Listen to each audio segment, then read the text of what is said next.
Hi Anthony, great to meet up again the other day and do a little bit of work on your game. It's obviously been a long time since we last got together and had a chat about anything, let alone a swing a golf club. Um, just an opportunity to go over the key points that we covered. Obviously, I sent you the documents across to illustrate the changes and give you some sort of feedback on the changes that we made, the moves that we prescribed, etc. But it's nice sometimes to just see it on video as well. So just play the original swing through to the key points that we discussed. First protocol was P3, when the left arm was parallel with the ground in the backswing. What we identified was that the lead arm didn't really come in a great deal, comes in a little bit. Ignore the number that flashes up there with the angle, it's a little bit deceptive because of the camera perspective. But anyway, the left arm's not really angled in a great deal, and the shaft of the club is sitting quite high above the right shoulder. As we play that on at the top of the backswing now, we're quite lifted. Butt of the club here is slightly above and in front of that right shoulder. And then during the downswing in transition, we're going to twist the club. So that's that lift and twist move that I was talking about online the other day. Lifting it up, twisting it, bowing out the lead wrist, reconnecting the right arm to the torso to produce a P5, which is pretty good, to be honest. Arms angled in about 20 degrees. Butt of the shaft of the club is mid-right bicep. So that position by itself is pretty good. The manner in which you get there is not terribly efficient. It's championed by a few people, as we discussed yesterday, as a source of power. And as you bow out the wrist, sort of drop the club under more, work the right elbow sort of externally towards the ball to reconnect the arms to the body. Whilst that is quite a powerful move to make, you also have to then be able to make the correct move going forward. So from that P5, you now need to be able to turn that corner as per the footage of Tom that I showed you. So if you can do that, great. Obviously, if you can't, not the way to do it. And in your case, it's a case of just reducing first of all, the need to do that so much. And I think if you can reduce the amount you do it, you'd improve. Personally, I'm not a fan of that move. I think, if a guy can do it, great.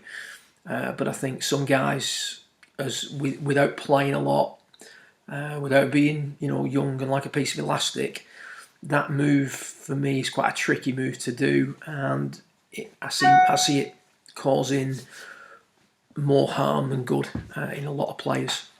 They've overacted speed, that's great, but we're not trying to hit the ball as far as we can, as often as we can, and as straight as we can. So for me, I think there's a better way of doing things. So there's quite a lot going on there in transition. From P3, we're too steep, and then we have to make that flailing action in transition.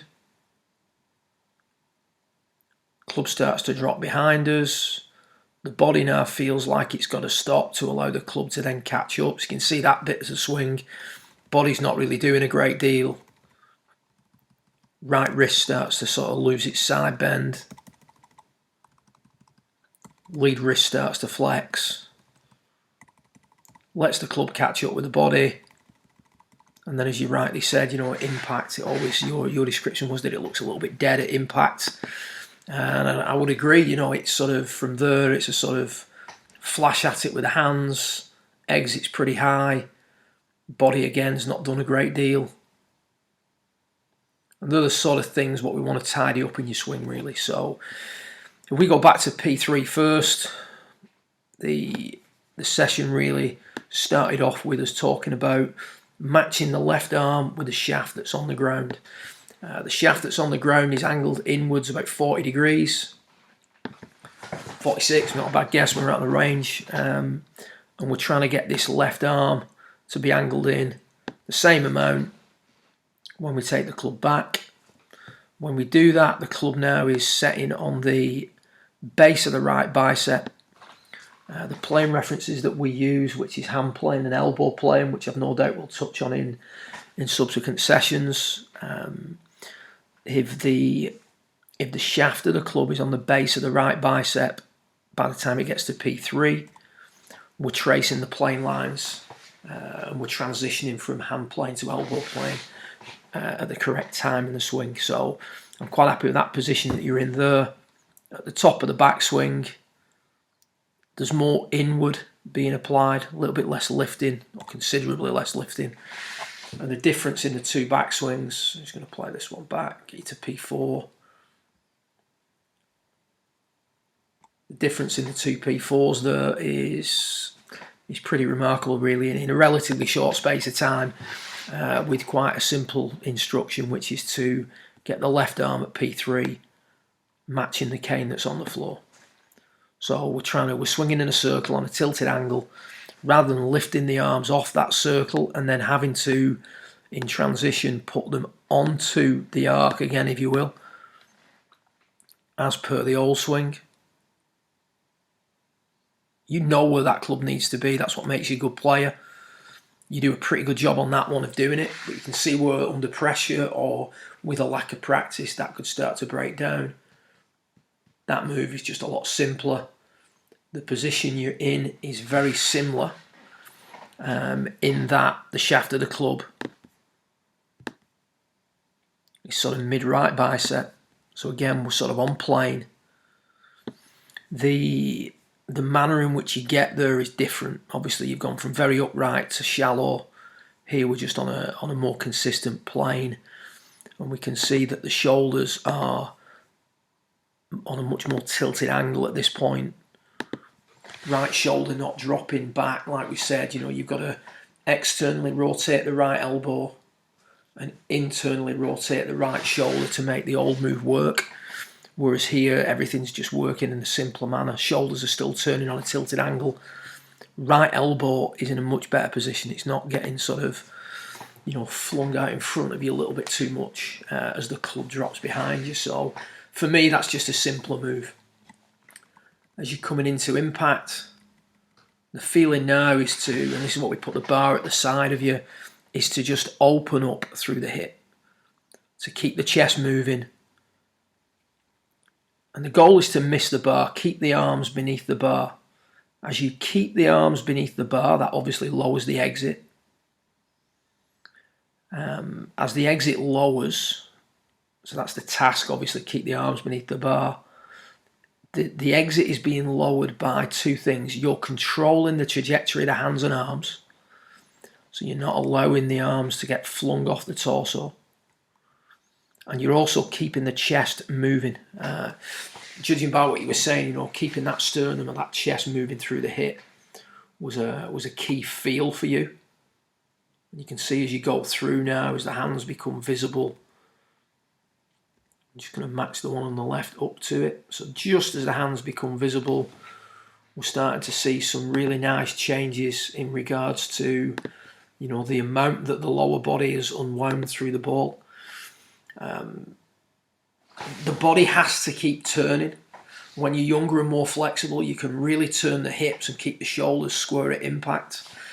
As you get sort of older and stiffer, if you will, your ability to separate the two will diminish, and your ability to turn the corner starts to diminish. So your arms here, you're swinging in this arc, and we've got to turn the corner at impact. In this footage here, the arms have just got flung out this way, pushes, hooks, heel strikes. In this instance, we're coming into the ball on an arc, and we've followed that arc more on the way through. As per the images that I sent across when looking back into the studio at you on the still footage showed some nice changes at that point. Hips are much more turned, right heel's in a different position, knees are working differently, angle of the shoulders is a little bit more appropriate, not steep. And all in all, you can look at swings till you're blue in the face. It's just a tidier looking action. Tidier swing up, take a little bit of chaos out the swing. It's got to help with the ball flight. It's not just all about how it looks, obviously. But when you look at the idea of what are your alignments like at impact on the two swings, it's night and day really. You've got a little bit more opening up of the hips, shoulders are squaring up, forearms aren't skewed off to the right, a little bit less of a heel strike bias, and then the move through impact is much different. The opening up of the chest, as per Hunter Mahan, Mako Grady, the swings that we looked at yesterday, much more of that in there. So great session, lovely to meet up with you again, like I say, and look forward to doing it again in 4 or 5 weeks' time. Well done.